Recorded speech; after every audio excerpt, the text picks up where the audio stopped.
அடுத்தாக டெல்லியிலிருந்து இணைகிறார் நம்முடைய சிறப்பு செய்தியாளர் சுசித்ரா. தற்போது அங்கே இருக்கக்கூடிய நிலவரம் என்ன?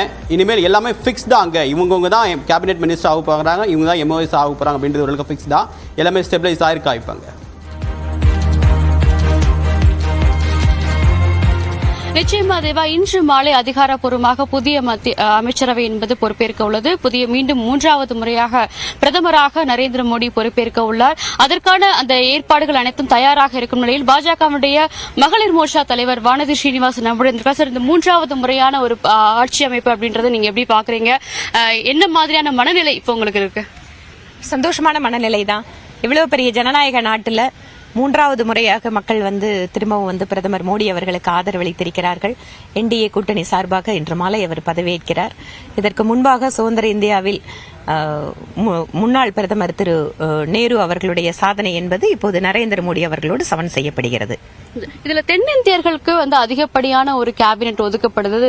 போக்கஸ் சவுத் அப்படின்றது, குறிப்பா போக்கஸ் தமிழ்நாடு அப்படின்றதுக்கு பாஜக மிக முக்கியத்துவம் இந்த நடந்து முடிந்த தேர்தலில் வழங்கினாங்க. இனிமே வரப்போறும் சமயத்திலையும் வழங்கப்படுறதா கூறிட்டு இருக்காங்க. சோ அது பத்தின உங்களுக்கு கருத்து என்ன? பிரதமரே சீட் கிடைக்கல அப்படின்னாலும் வாக்கு வங்கி அதிகரிச்சிருக்கு அப்படின்ற ஒரு பெருமையா சொல்லியிருக்கிறார் இல்லையா? நிச்சயமா. நீங்க பாரதிய ஜனதா கட்சி ஒரு தேசிய கட்சி. ஒரு காலத்தில் ஹிந்தி ஹாட்லேண்ட்ல மட்டும்தான் பிஜேபி இருந்தது அப்படிங்கிற நிலைமையை இன்று பெருமளவு மாற்றி இருக்கிறோம்.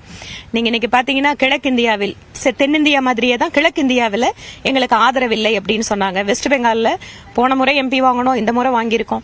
புதிதாக ஒரு மாநிலம், பெரிய மாநிலம் ஒடிசா பிஜேபி ஆட்சிக்கு வருகிறது. ஆந்திராவிலே கூட்டணி கட்சி அமைகிறது. சோ கிழக்கு கடற்கரை பகுதிகளில் பாத்துட்டீங்கன்னு சொன்னா ஒரு பெரும்பான்மையான இடங்கள் பிஜேபிக்கு வந்திருக்கு. தெற்கு அப்படின்னு எடுத்துட்டாங்கன்னு கூட ஆந்திராவில் இந்த தடவை எங்களுக்கு MP, தெலுங்கானாவில் MPக்கள், கர்நாடகாவில் ஏற்கனவே இருக்கு.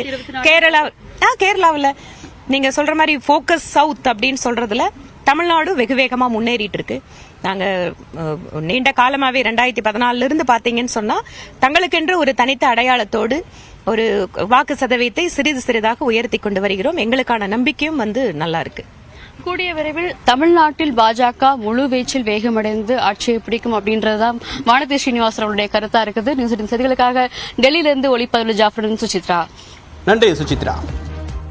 அமைச்சரவை இன்னும் சரியாக 4 மணி நேரத்தில் இருக்கக்கூடிய நிலையில் யார் யாருக்கெல்லாம் வாய்ப்பு, எந்தெந்த மாநிலங்கள் ஏன் பிரதிநிதித்துவம் கொடுக்கப்படுகிறது என்பது தொடர்பான பல்வேறு விவரங்களை தற்போது அலசி வருகிறோம். தொடர்ந்து இந்த சிறப்பு நேரலையை தொடரலாம் ஒரு சிறு இடைவேளைக்கு பிறகு.